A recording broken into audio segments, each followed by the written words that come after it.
Hello dear students, good evening. Welcome to RP Mr. Chemistry classes. Today we are going to discuss about class 12 chapter 5 अनुवांशिकी। ये chapter बहुत important है बेटा। इस chapter से total 16 marks के question हमारे सामने हैं।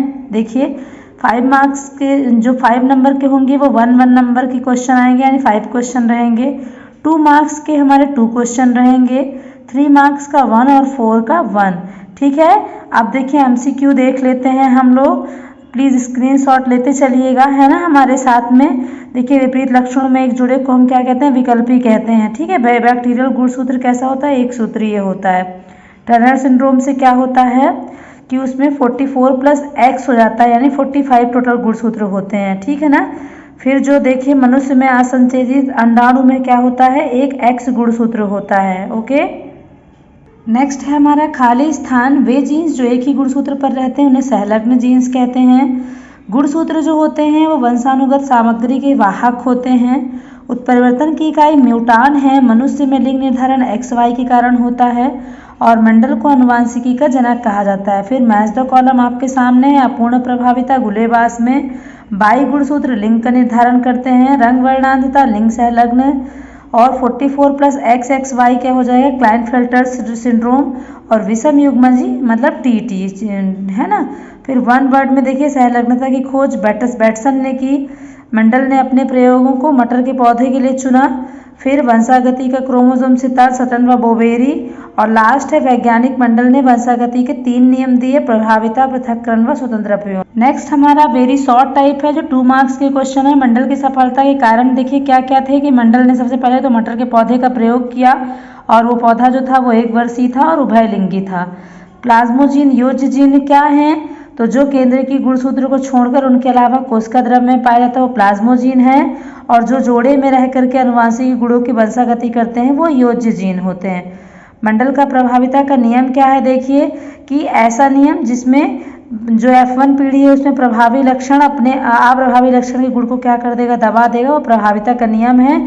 जैसे आपके सामने चित्र में दिया गया है कि जो प्रभावी लक्षण है वो लंबापन है और अप्रभावी बौना है।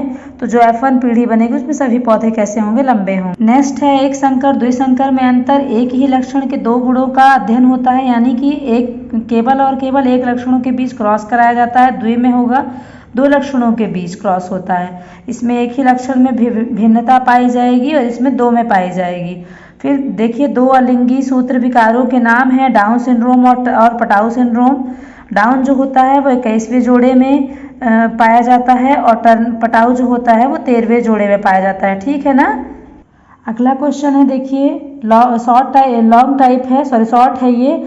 मेंडल ने पृथक्करण के नियम को समझाना है। पृथक का मतलब होता है अलग अलग। मतलब इस नियम में क्या होगा कि 2 विपरीत जो लक्षण मिलते हैं वो F1 पीढ़ी में तो संकर रहेंगे, लेकिन जब F2 पीढ़ी आएगी तो उसमें वो अपना लक्षण क्या कर देंगे? अलग अलग दिखाएंगे। जैसे कि आपके सामने है कि जब ये लंबे पौधे का बौने पौधे के साथ क्रॉस कराया गया तो जो F1 पीढ़ी थी उसमें क्या आए? पूरे के पूरे लंबे पौधे आए, लेकिन कैसे थे? संकर लंबे थे। उसके बाद इनमें स्वपरागण की क्रिया हुई तो स्वपरागण के बाद जो बने तो कैसे थे? एक तो शुद्ध लंबे थे और 2 जो बने तो वो कैसे थे? संकर लंबे थे और एक कैसे थे? शुद्ध बौने थे। मतलब इसका जो जीनोटाइप था वो 1:2:1 था और जो फिनोटाइप था वो 3:1। मतलब जो टोटल लंबे पौधे थे वो 3 थे और बौना 1 था। और जीनोटाइप कैसे थे कि जीनोटाइप में एक लंबा था शुद्ध और 2 जो थे वो बौने संकर लंबे थे और एक कैसा था? बौना था। अगला क्वेश्चन है हमारा डाउन सिंड्रोम। तो डाउन सिंड्रोम जो होता है वो 21वें जोड़े वाला जो गुणसूत्र होता है ना उसमें पाया जाता है। ठीक है ना। उसमें क्या होगा कि गुणसूत्रों की संख्या कम या अधिक हो जाएगी। ठीक, इसमें जो व्यक्ति होगा वो मानसिक और बौद्धिक रूप से क्या होगा? उसका मानसिक और बौद्धिक विकास कम हुआ रहेगा। ठीक है ना।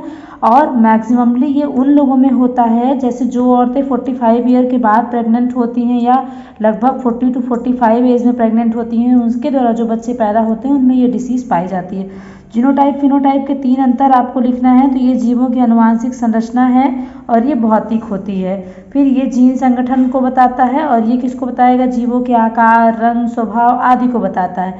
फिर ये जो है लक्षण प्रारूप दर्शाता है, देखिए है ना। ये फिनोटाइप को दर्शाता है जीनोटाइप, और जीनोटाइप जो होता है वो किसको दर्शाता है? फिनोटाइप को दर्शाता है। कंफ्यूज मत होइएगा। अगला क्वेश्चन है टर्नर सिंड्रोम क्या है। तो यह एक आनुवांशिक सिंड्रोम होता है जो कि केवल और केवल किस में होता है, महिलाओं में होता है, ठीक है ना। इसके कारण क्या हो जाता है कि महिलाओं में बांझपन पैदा होता है, उनका कद जो होता है वो कैसा हो जाता है, छोटा हो जाता है। क्लाइनफेल्टर्स रोग क्या है, कि यह एक आनुवांशिक स्थिति होती है जिसमें पुरुष के एक अतिरिक्त एक्स गुणसूत्र के साथ पैदा होता है, ठीक है ना। जो पुरुष होता है उसमें एक अतिरिक्त यानी एक्स वाई की जगह एक और होता है, मतलब 46 की जगह 46 क्रोमोसोम पाए जाएंगे, है ना। फिर देखिए सहप्रभाविता और अपूर्ण प्रभाविता क्या होता है। तो सहप्रभाविता मतलब हो गया कि जब किसी कारक या जीन के जोड़े में कोई भी कारक क्या हो, प्रभावी या अप्रभावी ना होकर मिश्रित रूप से अपना प्रभाव डालते हैं, वो सहप्रभाविता है। जैसे कि हम एक एग्जाम्पल दे सकते हैं, जो हमारा ब्लड ग्रुप है वो 3 प्रकार का होता है, ठीक। अब उसमें निर्धारण जो होता है वो आई जीन द्वारा हम करते हैं। तो यहाँ पे आई जीन में क्या है कि आई ए और आई बी को जब हमने क्या कराया, मैच करवाया, तो दोनों मिश्रित रूप से, मतलब ए के भी कैरेक्टर आए बी के भी आए, दोनों मिश्रित रूप से अपना क्या कर रहे हैं, प्रभाव दिखा रहे हैं, और बना क्या, आपका ए बी ब्लड ग्रुप बन गया। नेक्स्ट है अपूर्ण प्रभाविता।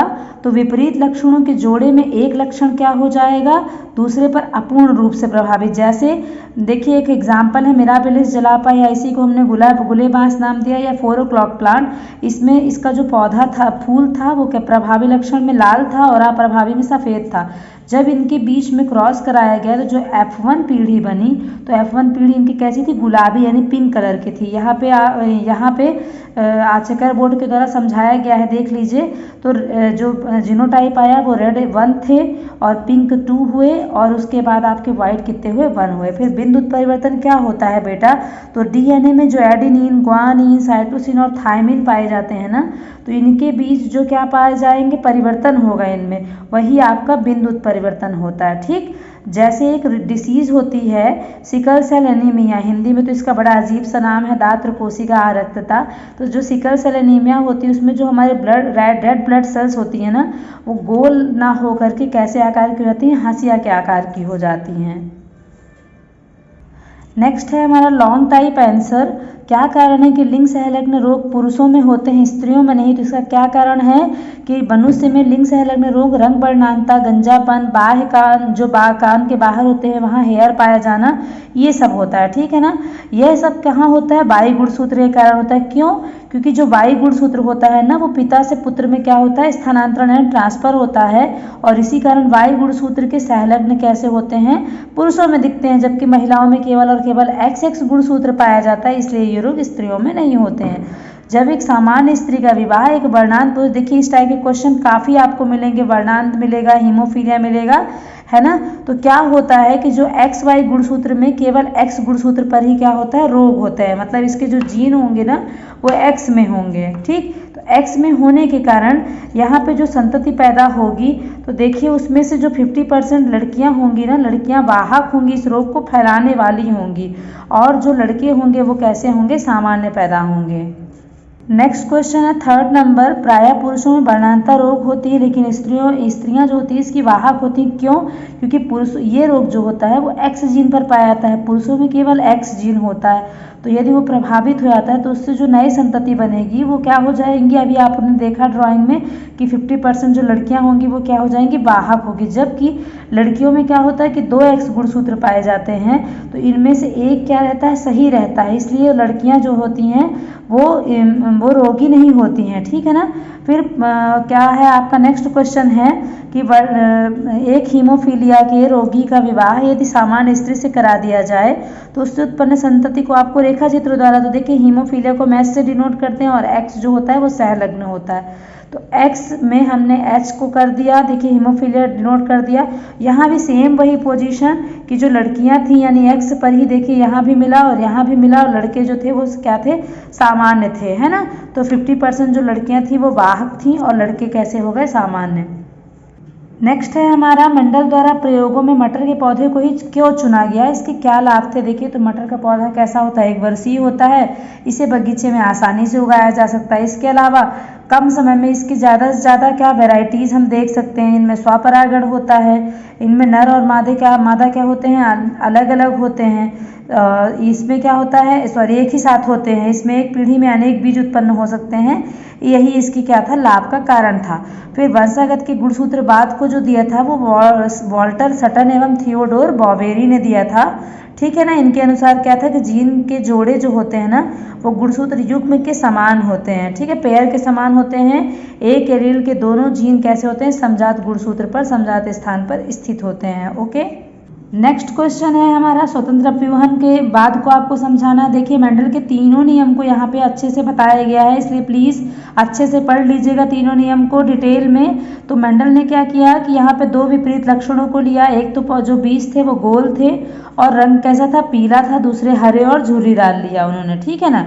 फिर उसके बाद देखिए क्या हुआ, आपका जो यहाँ पर F1 पीढ़ी बनी तो वो गोल पीली बनी। ठीक, इनके बीच स्वपरागण यानी सेल्फ पॉलिनेशन कराया गया तो जो रिजल्ट आया यानी इनका जो जीनोटाइप आया वो कैसा, सॉरी फिनोटाइप जो आया वो कैसा था, 9:3:3:1, मतलब गोल पीले 9 बने, गोल हरे 3 बने और झुर्रीदार पीले 3 बने और झुर्रीदार हरे 1 बने। अगला क्वेश्चन है जीन विनिमय या क्रॉसिंग ओवर क्या है। तो बेटा क्रॉसिंग का मतलब होता है क्रॉस करना, मतलब समजात गुणसूत्रों में जो नॉन सिस्टर क्रोमैटिड्स होते हैं ना वो माता पिता के, वो दोनों के लक्षण आपस में क्या हो जाए, क्रॉस हो जाए। मतलब माता के लक्षण पिता में और पिता के लक्षण माता में चले जाएं तो ये क्या होता है, आपका क्रॉसिंग ओवर कहलाता है। ठीक, अब महत्व क्या हो सकता है कि ऐसे नए संयोग से जो लक्षण मिलेंगे वो नए होंगे तो इससे जीवों में क्या पाई जाएंगी, विभिन्नताएं पाई जाएंगी। ठीक, हीमोफीलिया का उदाहरण देकर मनुष्य में लिंग सहलग्नता, फिर से देखिए लिंग सहलग्नता आ गया। तो हीमोफीलिया कैसा है, एक लिंग सहलग्न रोग होता है जो मनुष्य में एक्स गुणसूत्र पर पाया जाता है। ठीक, इसमें वह हीमोफिलिक होता है। क्यों, क्योंकि जब क्या होता है, स्त्री जो होती है उसके जीन पर ये नहीं पाया जाता तो वह वाहक होती है। ठीक है ना। ये आप इसमें देख लीजिए, यहाँ पे यही लिखा हुआ है कि इसीलिए स्त्री जो होती है इसकी वाहक होती है और इस रोग में मनुष्य का जो होता है वो थक्का नहीं बनता है। ऐसे जीन जो लिंग गुणसूत्र पर पाए जाते हैं उन्हें हम लिंग सहलग्न जीन कहते हैं। ठीक, फॉर एग्जाम्पल के लिए आपका रंग वर्णांतता है, हीमोफीलिया है, गंजापन है, एक्सेट्रा। नेक्स्ट क्वेश्चन फिर से वही है, लिंग सहलग्नता किसे कहते हैं। लिंग जीन के प्रकारों के नाम आपको लिखना है। तो लिंग सहलग्नता क्या है कि जब गुणसूत्र क्या हो, एक साथ एक ही जोड़े में रहें तो वो लिंग सहलग्नता होते हैं। इसकी खोज किसने की, टी.एच. मॉर्गन ने की। लिंग गुणसूत्रों में पाए जाने वाले जीन्स कितने को हम लिंग सहलग्न जीन्स कहते हैं। लिंग सहलग्न 3 होते हैं। देखिए, एक एक्स सहलग्न जीन है, ये एक्स गुणसूत्र के असमजात खंड पर पाया जाएगा। वाई कहाँ होगा, ये भी असमजात खंड पर पाया जाएगा, लेकिन ये कहाँ होगा, पिता से पुत्र में आता है। और एक्स वाई कहाँ होंगे, ये समजात गुणसूत्रों के एक्स वाई जोड़े पर पाए जाएंगे। ठीक है ना, ये हमेशा पेयर में रहते हैं। मनुष्य में लिंग निर्धारण करने को समझाइए, बहुत मोस्ट इंपॉर्टेंट क्वेश्चन है और बहुत इजी भी है। किसी व्यक्ति के लिंग निर्धारण की क्रिया को हम क्या कहते हैं, लिंग का निर्धारण करना कहते हैं। देखिए मनुष्य में कुल 46 गुणसूत्र पाए जाते हैं, जोड़े में हम 23 बताएंगे। जो 22 होते हैं वो ऑटोसोम होते हैं, मतलब इनसे शरीर का निर्माण होता है। और जो 1 होता है वो क्या होता है, ऑलोसोम होता है। ठीक, वाई गुणसूत्र क्या करता है, लिंग का निर्धारण करता है। तो यहाँ पे जो एक्स वाई था यानी नर हो गया और एक्स एक्स क्या हो गई, मादा, इनके बीच में क्रॉस कराया गया तो जो लड़की 50% चांसेस किसके बन गए, लड़कियों के, और 50% चांसेस बन गए बेटे के। ठीक है बेटा, कैसा लगा आपको मेरा वीडियो प्लीज़ कमेंट करके ज़रूर बताइएगा। Thank you.